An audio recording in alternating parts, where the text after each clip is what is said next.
Teucer. By Marissa Skudlarek. Characters. Teucer, male, early 20s, son of Telamon, younger brother of Ajax.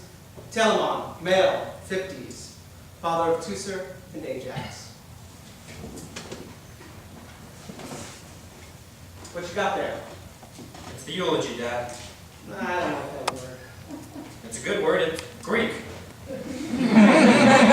Actually, it means good word, etymologically. I don't give a fuck about etymology. I'm sorry, Dad. I wish you just call it your speech. But, Dad, it's not just a speech. I just said I don't give a fuck. Can't you do that for me? I'm upset too, Dad. I just think that things should be called by their rightful names. You were up pretty late working on that. Yeah. I saw the light under your door at 2 a.m. Yeah, just, trying to find the right words. Not easy. So, what are they? What? Let me hear the speech. Dad, are you sure? I want to hear it before everyone else I don't arrives. know. If you can't read it in front of me, how the hell are you going to read it in front of the whole congregation? Okay. Got a hanky? What? Think you're going to make me cry? Just checking, Dad. Well, first, of course, I'm going to thank everyone for being here today to celebrate Ajax's life. Yeah. What else are you going to say? Well, okay. You all know him as the champ, the hometown hero. From a very early age, before I even had any idea of who I was as a person, I knew that I was Ajax's brother. Going to watch him at all of his sporting events and never going home in defeat. Sometimes he'd swing me up on those big shoulders of his and let me see the cheering crowd. He was the kindest, most generous brother anyone could ever hope for. He encouraged me to figure out what I was good at and to go after it. He taught me how to swim, how to throw a football, how to throw a punch. Which is not to say that we fought. I don't think we ever did. For which I'm very grateful. I mean, I wouldn't have stood a chance against him. That's a laugh, right? What does it sound like? Sure you don't need a hanky. I don't need a fucking hanky. Go on. I looked up to him my whole life. He gave me a lot to look up to. And maybe I felt it more than most, being his brother and living in the same house, but I know for a fact that so many of you looked up to him too. Thing is though, maybe none of us ever knew.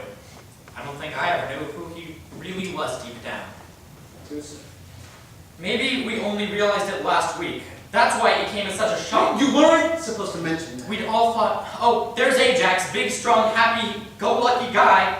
No rocket scientist, but loyal and honest and triumphant. Not prey to the demons that haunt the rest of us. Not prey to cowardice or misery or self-loathing. Well, maybe he was always driven by anger. What the hell are you saying? He was driven, certainly, and maybe you don't get good at football and wrestling. Maybe you don't join the army unless there's some kind of anger in you. But off the field or outside of the ring, he was always the happiest, calmest guy.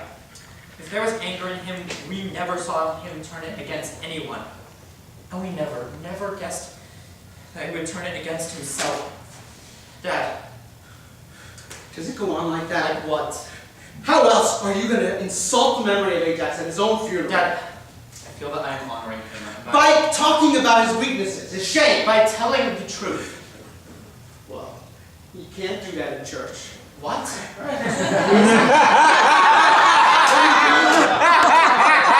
It's a sin. So if you mention it, the minister will know. And he won't get a Christian burial. Dad, the minister already knows. We are the only people who knows how your brother died, and that's the way I want to keep it. Okay, we were vague about it in the obituary, but come on, you think people don't know? Why else would a healthy guy who's just come back from a tour of duty pass away? Why else would we have requested that donations in lieu of flowers go to a VA hospital? Why else would we have a closed casket? Shut up! Because even the experts at Antonini's funeral home can't do much to disguise a gunshot wound to the head. I raised you better than this. That's right. You raised me not to lie. I'm not asking you to lie. Dad, I know you're upset. Well, okay, Teucer. You want to talk about your brother's death? Well, I mean, it's his eulogy. Well, then let's talk about how you could have prevented it. What? If he's dead, it's your fault. Dad, you don't know what you're saying. Why didn't you stop him? Jesus Christ, it's not like I knew he was going to do it. You were closer to him than anybody. After he came back, he was so closed off, he barely said 2 words to me, but he would open up to you. It wasn't like that. If anyone could have stopped him, it would have been you. All right, then maybe that means no one could have stopped him. Christ almighty, Dad, he never talked about what he was planning. And it's not like there's an agreed upon procedure to prevent your post-traumatic brother from killing himself. He protected you all of your life. The least you could have done was protected him. I'm sorry, Dad. If you hadn't left him alone in the house. I know, Dad. But there wasn't anything we could have done, not really. It would have been heroic to save him, but we all thought that he was the hero in our family. So we have to honor his memory and not keep things to ourselves. That's when the problems start.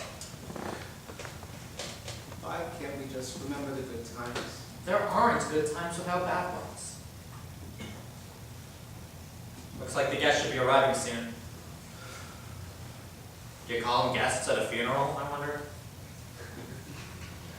Can I have my notes back? No. Dad. If you mention your brother's suicide up there, I will disown you. That's the first time you've ever used that word. What? Suicide. You actually said it. Can I have my notes? I'm not joking, Teucer. If you say a word about how he died, I will never speak to you again. The only son you have left. You think I won't do it? You really think I won't? I think I'm not afraid of that. Ajax taught me to be brave.